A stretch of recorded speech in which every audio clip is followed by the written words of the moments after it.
4 na araw bago ang Chinese New Year, nagsimula ng dumagsa ang mga kababayan nating Chinoy at maging ang mga Pinoy sa pamimili ng mga pampaswerte sa Binondo, Maynila. Tinungo ng ating kabalitaang si Julius Disambron ang Manila Chinatown para alamin saan nga ba makakabili ng murang Lucky Charm at napakasarap na tikoy. Narito ang kanyang report. Gong Hei Fa Choi, Gong Hei Wa Chai. Mga pagbating taon-taon nating naririnig at 4 na araw bago ang pinakaiintay na Chinese New Year, muli na namang nagdadagsa ang nating mga Chinoy para makapaghanda sa nasabing okasyon. Pero hindi lamang sila ang kadalasang nagtutungo sa kilalang Chinese community area sa Kamaynilaan, ang Binondo, kundi maging ang mga Pilipino na naniniwala sa swerteng dala ng papasok na bagong taon, Year of the Horse 2014.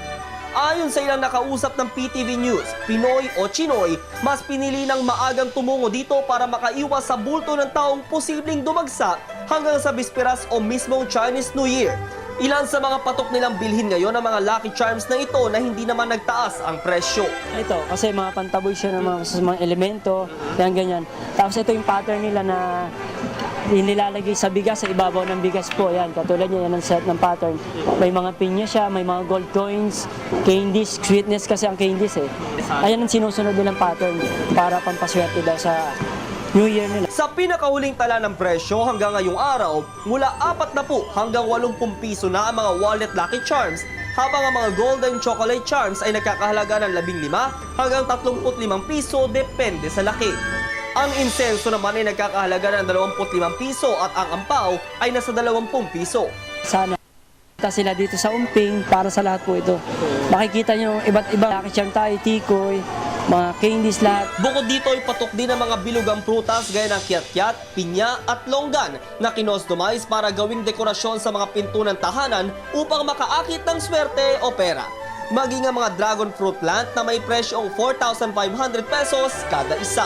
Kasabay din po kami sa pinaghahandaan po ng kung ano po ng mga Chinese po. Nakikisabay-sabay na po kami sa kanila. Habang lumalapit na ang bagong taon para sa ating mga kapatid na Chino, ganito na po ang sitwasyon dito sa may bahagi ng Manila Chinatown sa Binondo sa lungsod po ng Maynila.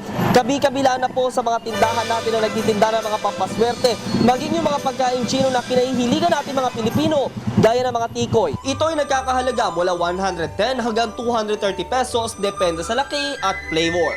Sinabi ni Mr. Jeric Chua, may-ari ng isang kilalang Chinese delicacy one-stop shop, na sapat ang supply ng kanilang tikoy at walang magiging price adjustment. Napakaraming tao, no? Siyempre, libo-libong tao pupunta sa Binondo para lang makita kung ano yung, paano mag-celebrate ang Chinatown, no?